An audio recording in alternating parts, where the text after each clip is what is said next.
Okay, we left off 23a.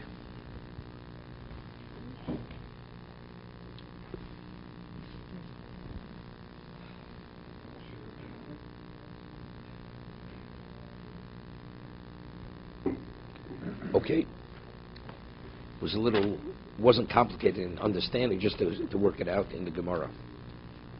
We're just going to start again over here at the two dots, Gimel and Aleph.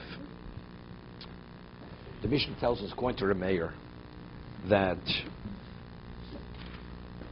Kesef al Yidei Acherim, that if a third party gives money on behalf of the Canaanite slave to the master, he's emancipated. Et shtar al Yidei Atzmo, but regarding the writ of emancipation, he receives that himself. So the Gemara wants to know what exactly we're speaking, what context. When the third party gives money to the master, is the slave aware that he's giving money on his behalf? No, it's freedom. No, it's not buying him. When I buy a slave, the slave is irrelevant. He's the object. Here you're emancipating the slave, meaning he's getting his freedom. So that's where we get into the discussion. Gaining one's freedom, is that a merit or is that a detriment to the slave? How does he view it? Okay, that's the discussion. Rameir is of the opinion that it's a chov. A slave doesn't want to be freed. Unless he says, I'm agreeable. So unbeknown to him, you cannot do something. You cannot accept the shtar on his behalf. The shtar shichru, the writ of emancipation. Okay? We're saying that a third party could give money on his behalf, but if he has money, he gives money to the master, it's not valid. Ma'askina, what are we speaking about? Are we speaking about the third parties giving money to the master for his freedom, where he's unaware of it? It's unbeknown to him. We know, according to Rameir, Rameir is of the opinion that it's a detriment to the slave to be freed, to leave the jurisdiction of his master, as we discussed yesterday. If his master is a Kohen, he loses the right to eat truma. And if he's not a Kohen, it's a loose lifestyle, which he's not. Once he becomes a full Jew, all the sexual experiences that were permitted to him become forbidden to him. You know, it says by if the Kabbalah Torah, it says it says the Jews, after the Meraglim, they were crying, right? They were bemoaning. So Chazal tell us, what were they crying about? Because really what they were crying about had nothing to do with the Meraglim. It was coupled because they realized that all the sexual relationships that were permitted to them after Sinai became forbidden to them.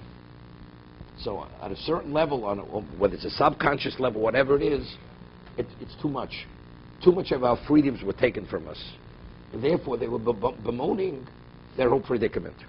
So slave, where that's his whole essence is that. We're not talking about he's a Jew. So now you want to take that away from him? He prefers to remain a slave rather than...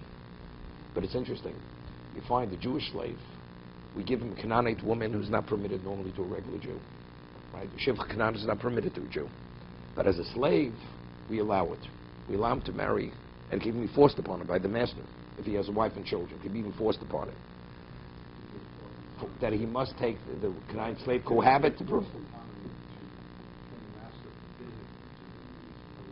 No, Eved Ivri.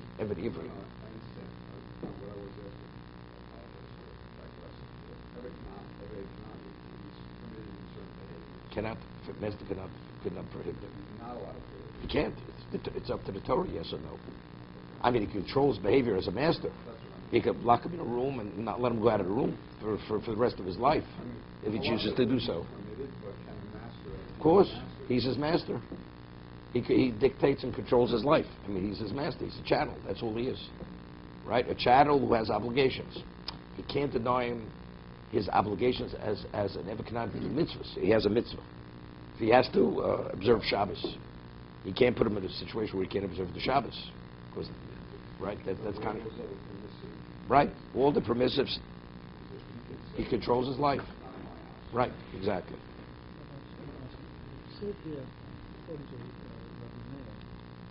person wants to emancipate the Canaanite slave, put the money directly in the master's hand, not in the slave's hand. That's what the Gemara is asking that at this moment. You don't accomplish it. That's the Gemara's question. The Gemara can conclude you do accomplish. He's freed. He is free. He is freed, regardless whether he likes it or not. Because he's not acting as his agent, but rather the master has a right to emancipate a slave, whether the slave likes it or not. So when the third party gives money to the master, it's not as an agent of the slave. Right? It's purely, you've given me his value, I agreed through money to emancipate him. That is straightforward. And that's the collusion. Right now, the Gemara understands the reason why the third party has the right to give the money is because it's a merit. It's the interest of the slave. So he's acting as his agent. So the Gemara is asking at this point, how could you act as his agent where it's not beneficial to him because he sees it as a detriment? That's the Gemara's understanding now. The Gemara's conclusion is he's not acting as his agent. He's purely providing his value, and once the master receives his value and is agreeable to free him, receiving the value when he agrees to free him, that's emancipation. The master has to be agreeable. Of course he has to be agreeable. Unlike the every. Correct. Every Correct. agreement Correct. is Correct. no- Correct. is no Correct. such thing. Now, whenever the Every wants to buy himself out, because by the Canaanite slave, the Torah says, "La'olam hem tavodu," he will be indentured forever. Not Yovel. No, not Yovel. He's a slave forever, an Ebed Kanani. Therefore, it's up to the master if he wants to relinquish his ownership. But we haven't yet gotten to where the Gemara is going to go. But if a man puts the money in the master's hands, we're going to say that it will, if the master's agreeable, it will result in the freedom of the Correct. slave. Correct. Correct. And if the man puts the money in the slave's hands, Of course, then nothing happens. why should anything happen? I'll make an argument by that. Okay. It should be the same. If you're saying that the moment the money comes into the slave's hand, it's the equivalent of putting it into the master's hand. Because the slave cannot Wait. We didn't get there. ownership. No, if the master's agreeable, that's something else. In either case, the master has to be agreeable. No. Good. Not a problem. Still based on the master, not on the slave. No, I'm saying, look, we're saying that if someone puts the money No, into the slave's let's hand, talk about the case. regardless.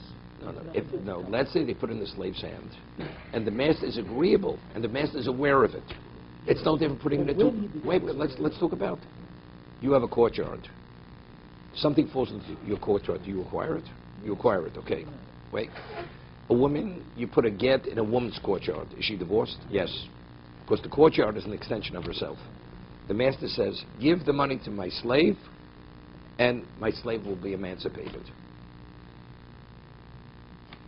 The slave is the courtyard of the master. The moment he receives it, he's emancipated. He is emancipated. But that money still belongs to the master. That money's the master, right. But the moment the money's transferred to the master, the slave's free. He's no longer his courtyard. I want to do a case like this. The third party puts the money into the hands of the slave. At this point, the master doesn't know. This man doesn't understand exactly where the halacha goes. And he's thinking that he's going to give the slave the money so the slave can redeem himself. Good. Okay. The slave goes to the master and he presents the master with the money. And at that point, the master is agreeable to emancipate him. And he gives the money to the master, He gives the money to the master. and the master's agreeable. Yes. And the man openly said, even though the slave's not, I'm only giving the money for the sake of his emancipation. Yes. He's emancipated. He's emancipated. So I would agree. He with is. that. He is The emancipated. logic is Because He is the money emancipated. belongs to the master, but No, because the money still belongs to the original person, because it was only given specifically that he should be emancipated. So even though physically it's in the hand of the slave, and although the master doesn't know why it was given to the slave, but unless the master receives it and is agreeable to emancipate him, it's like it was given conditionally. The money was given conditionally. Let's take the condition. This third party says to the slave, here is some money for you. I'd like to see you be redeemed. You redeem yourself. You redeem yourself. Take the money and redeem yourself. Okay? No condition. I would like to say that it's exactly the same. It's redeemed as long as the master is agreeable. No, because in that situation, let's say he goes, the slave, and he spends it on something else, the money. No. The slave So you goes say and so it's very presents it. specific. See, we're going back, it's the equivalent of a condition. I'm giving it specifically for redemption. That means the slave can't use this money for anything else but redemption. That's what it was given to him for. The slave cannot use the money. I understand that, but I'm just saying that I'm talking about the one who gave him the money. His mindset was only this money can only be used for redemption. Is that? Well, So that's the intention, but I don't want to make it a legal condition. If it's not a legal condition, it's a problem. The problem. Because then, if it's not a legal condition, the moment he acquires it, it belongs to the master. Good.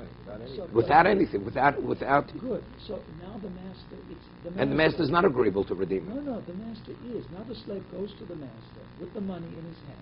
The master had no idea this even happened. And he said, Mr. X gave me the money. No, because it already transferred. It already transferred to the master before. So the master kind of retroactively said, No, it's his. to this, No, you have to have new money has to be given to him. Because the money that was given, since there was no legal condition attached to it, it was given to him as a gift. It's the equivalent of the gift already transferred. I said, well, the gift I gave you before, let that be used. No, it's mine. I mean, I already acquired that money. So it has to be held back from the master. Right. Correct. That's why if that's the legal condition is, You're right. it's good. It's good. It would be considered emancipation, redemption. Okay. Utanino. We have a principle we learned in the Mishnah. You can only bring merit to a person when it's unbeknown to him, but you can't bring a detriment to that person when it's unbeknown to him. So why is the third party able to give money to the master if it's unbeknown to the slave? So you have to say, no, it is known to the slave. The slave is agreeable, he wants to be redeemed. And so-and-so says, I want to take this money, give it to your master, and free you. And have you freed? He says, fine, do it. Okay? So that's kesef hayidei acherim. That's the money given by a third party. According to Rabbi Meir. Elapshita. Midato, so you must say, it was with his awareness. With the awareness of the Eved Kanani, the money's been given by the third party to the master. Oh, Kamash Malon. So what's the chidush? What is he telling you, Rabbi Meir? But if he would have money, if it's given to him to have the money, and then he would take the money and give it to the master, it would not be valid. Not where he's just a transfer agent, which means he would take possession for himself. Now he would say, the money that's mine, I want to redeem myself. That couldn't work. Because the moment he takes the money for himself, the money's the master, it's the master's money. Almo. So evidently, what do we say? A kinyan level below Rabo. If the money would be given for himself, it would not be valid. So evidently, we see the slave does not have the capacity to acquire independent of the master. Correct? No, that's the machlokas of Meir and the Chachamim. That's the machlokas. According to Meir, we say he cannot acquire for himself. No, well, if we said it's the reason it's unbeknown to the master, it's all about midato. Okay, so we say he's aware of it, but only the third party could take the money, give it to him. That he can't himself. If money was given to him for himself, now he would want to give money. No, wait, no. What about we have a case? Everybody agrees if a slave finds a lost item, ownerless item, and he acquires it, who does the item belong to? The master. Nobody argues. Correct? Because the moment, so we discussed it. Is it? We don't learn that from you. That's in the No. That we don't learn that from you. Because he's the court judge. But the question is, what is the mechanics of how that happens? Is the hand of the slave the hand of the master? So if the slave is the hand of the master, so let's say someone would give him a gift on the condition the master has no right to that money. Is that a valid gift? Because he put a limitation, it's not valid. Because it's like I put something in your own hand and I say, it's on the condition it's not yours. So you're not giving it to me. But if you slave, the slave has an independent ability to acquire, independent of the master. Except the Torah says whatever the slave acquires is transferred to the master. So if you put a limitation which doesn't allow the transfer, so it remains the slave's. That's the machlokes remain the chachamim. If we say the slave does not have an independent identity regarding acquisition, and he is the master, so therefore under no circumstance, even if you put a limitation on the gift, the slave cannot acquire that object. So therefore it's only through a third party. Right? But if he would acquire it, it immediately becomes the master's. So that money later cannot be used for redemption. So, whose position is that we can acquire something? That's the Chachamim. We're not there yet. That's the Chachamim. Here we're holding a Rameir. And that's what the Gemara says. Evidently we say, Alma ein kinyan levis below Rabbo. The slave does not have the ability to acquire independent without his master. Okay? He is the extension of the master. So that would apply to the 4-yard farming something. Same thing. Same. Acquires it and No. No, it's not immediate. He acquiring is the master acquiring. His hand is the hand of the master. It's not he's acquiring, then it's transferring. He acquires nothing.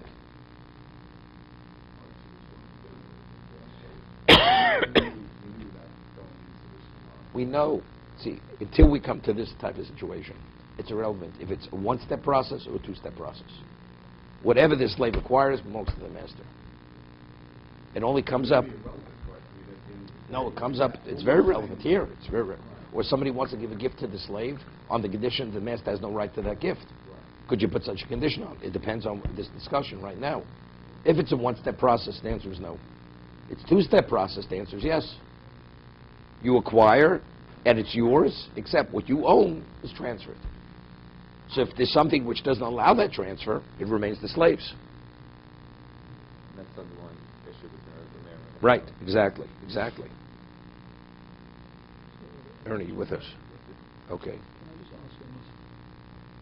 Is what the mayor saying that if a third party wants to emancipate a slave, and he goes directly to the master and puts the money in the master's hand, that it will not work if the slave is not a gift? No. What is it saying about Slave has no benefiting? say.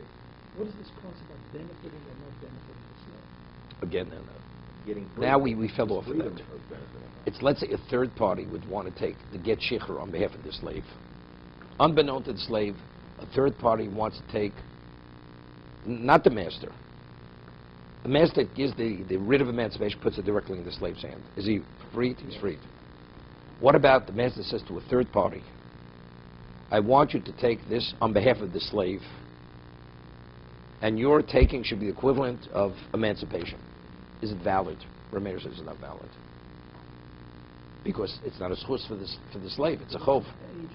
That's agency, exactly. You can only be an agent If it's beneficial to the person you're representing. But it's a detriment. Rameir says it's a detriment. So what would we have to say in that case? That agency, because a slave doesn't have the ability to create an agent. He does. Even though he is He's a quasi-Jew. He does. He does? He does. He could create it. The Gemara's going to discuss it on Amud Beis.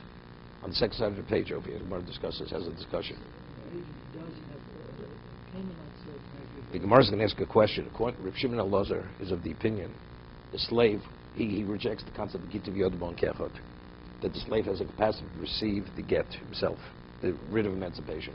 Shimon Elazar says the slave cannot accept it himself. So Gemara has a question, what about for him to appoint a shliach? Could he appoint? Because what do we learn? How do we know that a slave can be emancipated through the get shechur, through the writ of emancipation? Because we have Gzera Shava, Lola Miisha. All the laws from this Gzera Shava, that we learn everything from that. So we say, a woman herself, who she could receive the get, if she has the capacity to receive the get, therefore she could appoint an agent. But he cannot receive the get himself, he doesn't have the capacity, maybe he's not able to appoint an agent. So how does that work with the Shava? Doesn't it mean that whatever the woman can do, the slave can do? Yeah, but factually, but we discussed this. But factually, but if there's a difference which doesn't allow it, then the question is, could you take it to the next step? A woman is independent. Everybody agrees. Everybody agrees a woman has the capacity to acquire anything, right? Even though it may be transferred. So a woman definitely has the capacity to receive a get.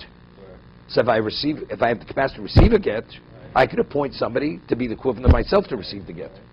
But a slave, if Rav Shimon Elazar says he doesn't have the capacity to receive the get, how could he create an entity where the entity is the equivalent of himself? You don't have the ability to create that entity. But if we're using the Xer But that's the Xer Shem again. We can only learn one from the other if it's applicable. Whatever is applicable, Be applicable. it's not applicable. Okay, so according to Rav Shmuel, then it's not that. But the Gemara says, what do we say? No, it's still not a problem. That even though you're not able to receive it, accept it yourself, but maybe an agent you can, you have a certain impediment. Correct. But the agent who doesn't have, he's independent of my master, maybe he can. So that's discussion. Do we say Shloshim Kamos? Don't we say Shloshim Kamosa? No, even Rav Shmuel Elazar would say it's a schus. Even it's a merit. You don't have the capacity to acquire. That's not Remeir. Because it's a detriment. Because it's a detriment to him. That's the only reason. Right.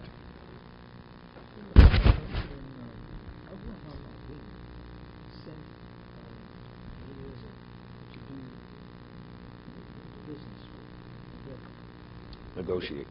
Was he an agent in that context, or do you not think about that as agency? He was actually the slave. He was just doing his living. How is that? Firstly, he can't be Avram's agent. Can't be Avram's agent. Because the one who's marrying her is Yitzchak, not Avram. Right? If it's a question of marriage, can't be the agent of Avram. He would have to be the agent of Yitzchak.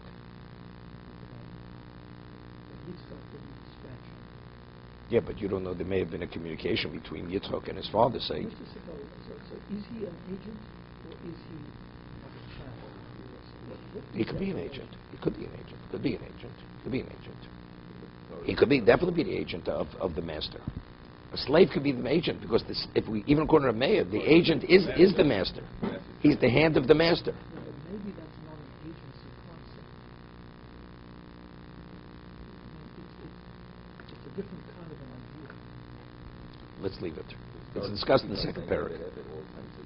No, but it's for a different reason. The edit. It's for a different reason. Okay. So right now we've established money can only be given through a third party, not himself. So we established an Eved doesn't have a capacity. He has no independent identity in regard to acquisition. Okay? Yochi, Ema Sefer. So let's read the conclusion of Rameir's statement. Bishtara Yideyatzmo. But the get, that he could receive himself. So what is the inference? Ayideyatzmo. Ayideyatzmo ain't. Ayideyacherim. He could receive it, but a third party cannot receive it on his behalf. We have a problem. Right now, we said regarding the money, according to Rameir, because it's a chov, that means the third party, when he gives the money, that means he's aware, because otherwise it's a detriment. But yet, when it comes to the get, we say he could receive it. So if the inference he and not a third party. But if we're speaking within the context of awareness, why can't a third party receive it on his behalf? Why not? Right? It's just an assumption. It's not an assumption. It's an implication From the first case. line. At this point, we're saying the first case has to be speaking midato, right? Because it's a chov. Right. So if we're speaking so if it's midato, if he's aware, says he can receive the get, why can't a third party receive the get? He's his agent to receive the shtar shichru. Maybe what does it mean al yidei atzmo? That he can receive, not to negate a third party, to exclude it. Af al yidei atzmo. Not means regarding money he cannot receive it, but only a third party. But the get shichrur, not only a third party, even himself. And what's the chidush? What's Rameir telling me? The Gitav Yod Bo Ke'echod. That Gitav Yod, we discussed this yesterday, that he has a capacity, although for acquisition, he doesn't have an independent identity outside of the master, but in regard to get, he does have an independent identity to receive the get. Why? Explain it. Right? So what did we say yesterday? How do we explain it? Okay. Not going to ask you how you learned it. So what we said was, what is the case where we say that he's not able to acquire, to emancipate himself with money? He's acquiring it for himself, and then giving the money. The Torah says, in regard to any acquisition, you're the extension of the master's hand. What is the get? What is a get? A get only has one value: freedom. The Torah says, regarding freedom, you have we give you the capacity to be able to be freed. You understand? Within the context of money, he has to acquire the money, to use the money to purchase his freedom, so to say, if the master isn't agreeable. Regarding acquisition, you're a chattel, because you have to acquire first. Your hand is the hand of the master. What is get? Get is not an acquisition. Get is you're being emancipated. Regarding emancipation, you have an independent identity. Chattel and acquisition are contradictory concepts. If you're a chattel, how could you acquire? But what is a get? A get means free. Freedom. It's not contradictory to be a chattel, because a person is able to free his chattel. You can't look at money as freedom? No, because again, what is the context we're talking about? If I would give a person money, the slave, to deliver it to the master, wait, everybody agrees, even Rameir will agree he's emancipated. Because there he's just a delivery boy. Right, but the case where he cannot do it is where it's given to him to be his, and now he wants to use that money to emancipate himself. So to say a chattel is able to acquire independent of the master, that's contradictory to chattel. But that's why if someone gave it to him and said this is specifically for your freedom, it would work, the money. Because it's never his. Right. It's never his. He's only a transfer agent. He's just transferring the money to the master. Okay?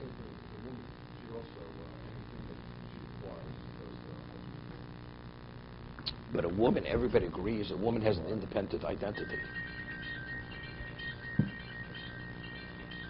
Okay.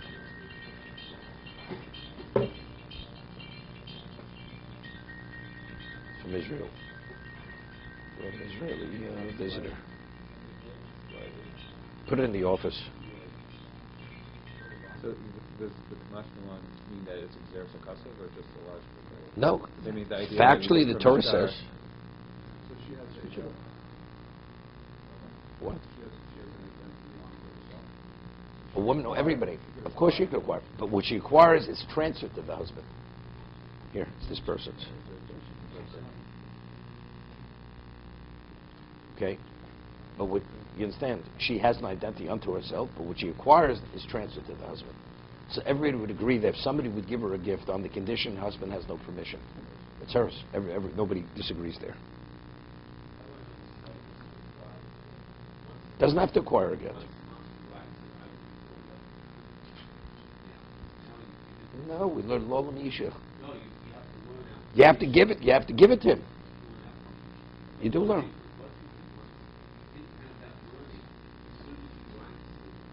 No, everybody agrees you have to give it. Of course. How do you even know you could emancipate a slave with a get? Everything's from the Isha. Everything's from there. The whole process is learned from the woman. With respect to the get, does the slave have to willingly accept it? No. Can It's like a woman, exactly like a woman. force it? You just put it in his hand. And he doesn't want to have it. It's irrelevant. Torah says the act of putting it in his hand, that terminates the relationship. Put it in his hand if he doesn't want it. Let's say he flees. Yeah, he's not extending them. He's not, According to Rameir, well, just in general. You've got to put it in his hand, he refuses. doesn't make difference if he refuses. No, not his hand. Not his hand. You put it on. You put it in his pocket. You put it in his pocket. The hand is a Right. is a more general. Right. Correct.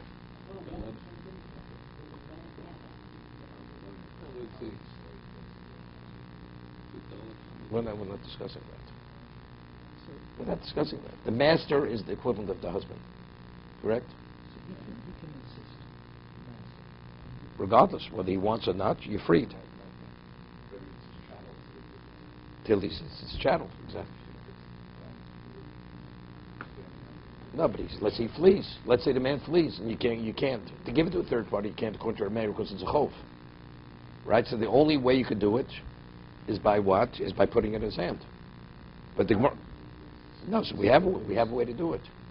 A third party goes and buys his redemption. So wherever he is, he's freed. Right? That's the conclusion. Even according to a mayor, because it's not as an agent. If the master agrees to receive money, and that money is received for emancipation, he's freed. Has nothing to do with the Evid. It's a release. It's a release. He receives his vow. There's no say in the matter. Yeah, for a get, it has to be put into his hand. But not for money. Money doesn't. Correct. Exactly. So we're saying now, regarding get, why could he receive the get himself? Because receiving the get, he has an independent identity. So the Gemara asks, "Hello, Tony Hochi." But we're saying now, it's not himself, even the third party. The Chiddush Rameir is not only could a third party receive a get on his behalf, of course it's midato, even himself. Hello, Tony Hochi. But we learned contrary in the Bryce and the Tanya. The document, only he can receive it, a third party cannot receive it on his behalf. So in what context is that statement? It can't be midato. Right. This is shlo midato. Right? He's unaware of it, and so why could a third party not receive it on his behalf? Because it's a detriment. So now we're back to square one. So so now we're speaking within the context, he's not aware of it. So why regarding money? He doesn't have to be aware. Rameir, of course he has to be aware. Because it's a detriment. Because then... Detriment only in the situation where it's Shliach. Good. So to a third party receive a get on his behalf, unbeknown to him. That's a detriment. He can't be a shliach. Unless he agrees that he should be a shliach. Right? So the slave will not agree he should be a shliach. Correct? So now we're back to square one. So why now, if we're speaking within a context where the slave is unaware of it, why when the third party gives money to the master where he's unaware of it, he's freed, he's emancipated, but to get, he's not. Omar Abaye, lo b'shlo midato. We're speaking that he's unaware of it.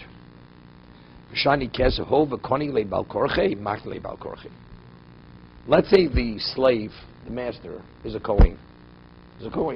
And he wants to sell the slave to a non-Kohen. Does he have to consult with the slave? He has the right to transfer him to somebody else's domain against his will, regardless of the consequence. So we see when the trance takes place with money, that he's not agreeable is totally irrelevant. Is irrelevant. Doesn't make a difference. But we're seeing the Torah is saying we're not dealing with his being agreeable, not agreeable. Although it's a detriment to him. No, but the Shtar was saying it's Konas Atzma. One second. Wait. The Gemara is going to differentiate. The Gemara says, but we're saying so. When it comes to money, even unbeknown to him, you could represent him. No, we're going to get back. See, it's not simple. Not simple here. Now, we're discussing right now, according to Abaye, we say the process is Ochel Adam Shlo B'Fanov. But it's a detriment. But we say, just as when you sell him, you could sell him against his will. So you could emancipate him against his will. But what does one thing have to do with another? Me as a master, I could sell him to another master. I'm selling an object. So even though to the object, to the person, he's going to have less rights, because now we can't eat truma any longer because his master is not a Kohen, it's irrelevant. But here, why, when you give the money right now, we're understanding, you're representing the slave. How could you represent me if I'm not interested in being represented? Not representing the slave. Abaye is saying seemingly yes, because Rava's answer has nothing to do with you representing the slave. It has to do with the master receiving the money. And if he is agreeable to receive the money, the slave is totally irrelevant. Receiving the money for the sake of emancipation, I'm releasing. I'm relinquishing my ownership. That's what it is. If I receive the money for emancipation, I've relinquished my mastership. Relinquishing mastership means he's a free man. That's Rava's answer. Abaye's not answering that. He says, just as you could sell him regardless of the consequence to the slave, here also, I can receive the money regardless of the consequence for the slave. I mean, if what he's saying is the same as Rava, so let him say what Rava's saying. He's not saying that. Correct? So I think what he's saying is this. We once discussed that what is the concept of Zochel on Mishlo B'Fonov? Why can you act on behalf of the third party unbeknown to him? Why is my action attributed to him? If it's a benefit, why? Why? So Tosas says in Ksubis, because we could say with certainty, if he would be aware of it, he would want me to represent him. So it's the equivalent if he appointed me to Shliach. That's Tosas. The Tosas Choshen has a problem with Tosas, whatever the problem is.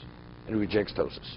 See, he says another understanding, that it's not that the person it's the equivalent of he appointed the shliach. The Torah says when something is in the best interest of the person, and the person would want it, we appoint the agent. The Torah appoints the agent. Okay? So it's not the person. So you could say this. Normally the Torah will not appoint an agent if it's to the detriment of a person. But since over here, in regard to the slave, we see that what? You could sell him against his will regardless of the consequence. So we see consequence is not a factor to prevent the appointment of an agent. Therefore, the Torah says, even though it is a detriment to him, in his mind, agency works. But he's not being an agent. What? It's the equivalent. It's the equivalent. No, it's the equivalent of the slave giving the money himself. No, to the master. He's buying his freedom. Forget about freedom for 1 second. The owner of the slave sells. Mr. Cohen sells it to Mr. Schwartz. Okay, and now he can no longer be true, so It's that's to the slave. There's a concept, but it's irrelevant. We don't reckon with what this. No, there's no shlichus. No shlichus. But we see. No.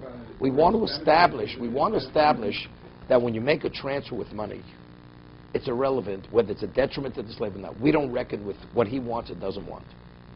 So if the Torah doesn't reckon with his wanting or not wanting, therefore the Torah is already saying it's irrelevant whether he wants or not.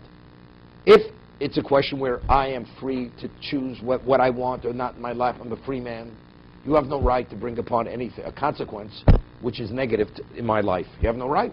I'm free to do as I want. right. But here the Torah says the master has that right. So if the master has the right, that means his opposition, the Torah says it means nothing. So once that's established, the Torah says, no, you could be the shliach. So the shlichut of for these, you learn that from the comparison to a woman with respect to the slave, right? Yep. Yes. Like a woman could actually, and since she can have something that's of a detriment, so therefore we apply the same thing to a slave. Right.